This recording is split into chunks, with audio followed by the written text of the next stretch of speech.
Hello everybody, welcome to Speakeasy. I'm Zach. I'm Jake. We are the Dirt Road Men. And this is Bulleit Bourbon. Yes, we are reviewing Bulleit Bourbon. There you go, I like that. Let's do that. Oh wow, that was close to my eye.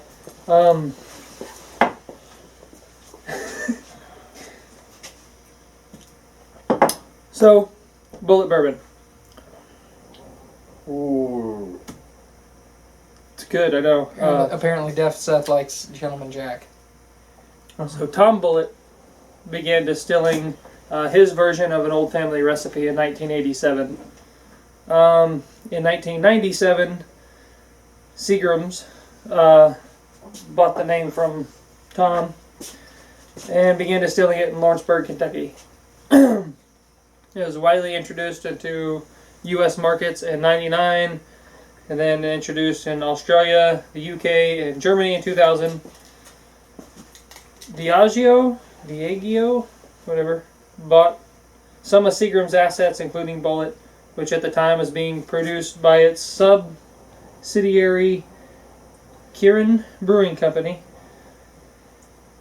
At that time, Four Roses Distillery. March 2017, I was just going to call it Diageo. They opened up a new Bulleit distillery, a 300-acre, $115 million facility just east of Shelbyville in Shelby County, Kentucky, designed to eventually operate at peak capacity of 1.8 million proof gallons of whiskey annually. You know what a proof gallon is? What? 1 liquid gallon of distilled spirits that is 50% alcohol by volume at 60 degrees Fahrenheit. Wow. It's not a... Noted. Never heard that measure before. We learned something new. Look at that. Instead of just stumbling through new whiskey, we actually got some new whiskey facts and not just about one distillery. Yeah. That's kind of cool. 1.8 million proof gallons. That's fairly impressive. Indeed. So they bought this recipe from Four Roses, correct? Essentially, yes. I remember looking up online which Four Roses mash bill it was years ago. Now I want to say a couple things. My brand perception here is negative. And so many people love this bourbon, and I can't shake it. Here's why. 90% of the people I've seen embrace this bourbon are hipsters that know nothing more than the bottle looks old. And it drives me batty. And they think it's better than things like Wild Turkey, Jim Beam White Label, Buffalo Trace, simply because of their own psychosomatic influences, in my opinion. This is a decent bourbon, but I'm about to shit all over it. It's $25 a bottle? Yeah, thereabouts.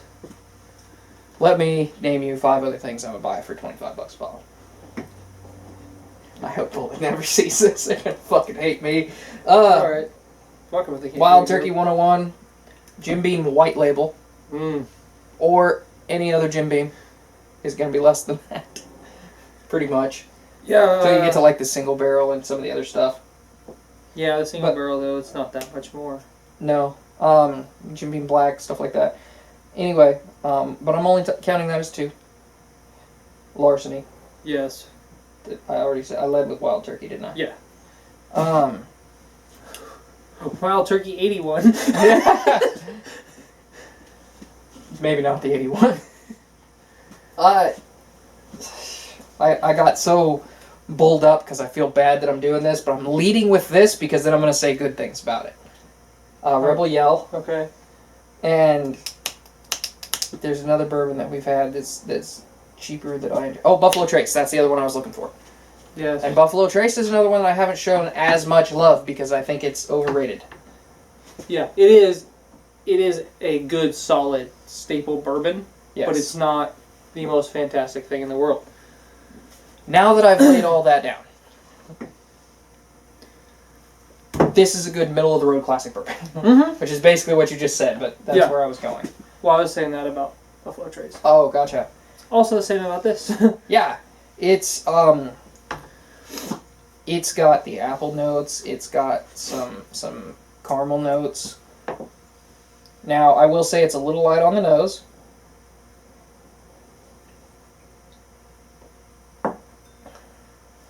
And it's a little thin.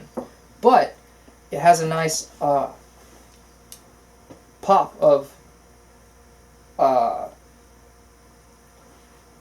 caramel on the finish. Caramel and like honey.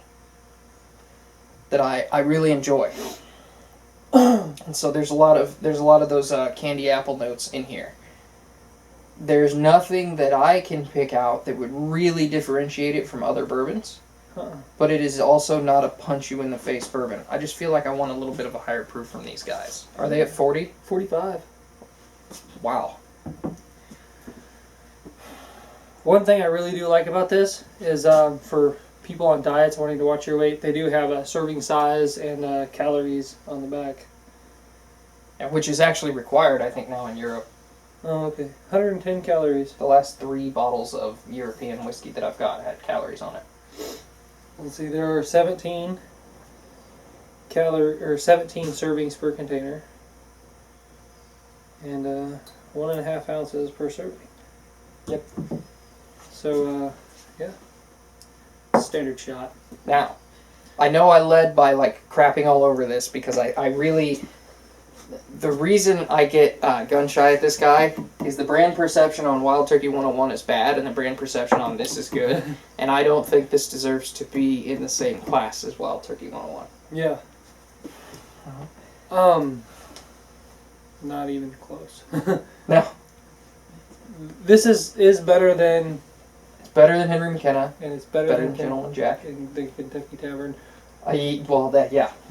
I did find that Kentucky Tavern, if you come at it with like a fresh palate or like a freshly brushed teeth, it changes everything, man. That little bit of mint. There's nothing like bourbon right after you brush your teeth in the morning.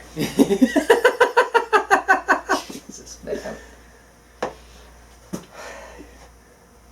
Brush twice a day, morning and night. And did you first experience this in the evening or in the morning? I don't remember. It was a long day. I was putting money on it. No. I would still give this bourbon a 6.5. I was gonna say 7. So. Yeah.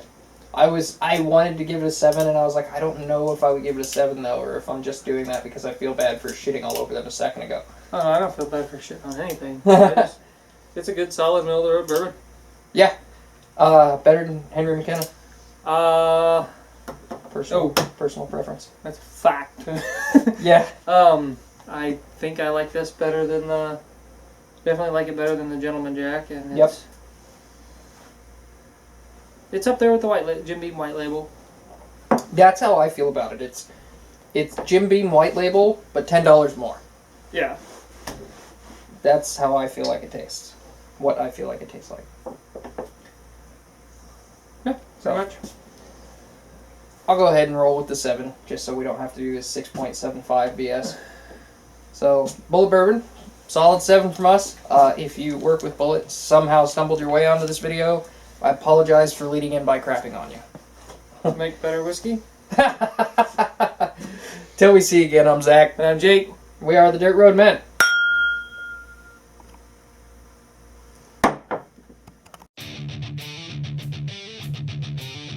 Hey everybody, if you like this video, hit a like or dislike, comment, subscribe, and hit the notification bell. And if you really like what we're doing, check us out over on Facebook where we post every day.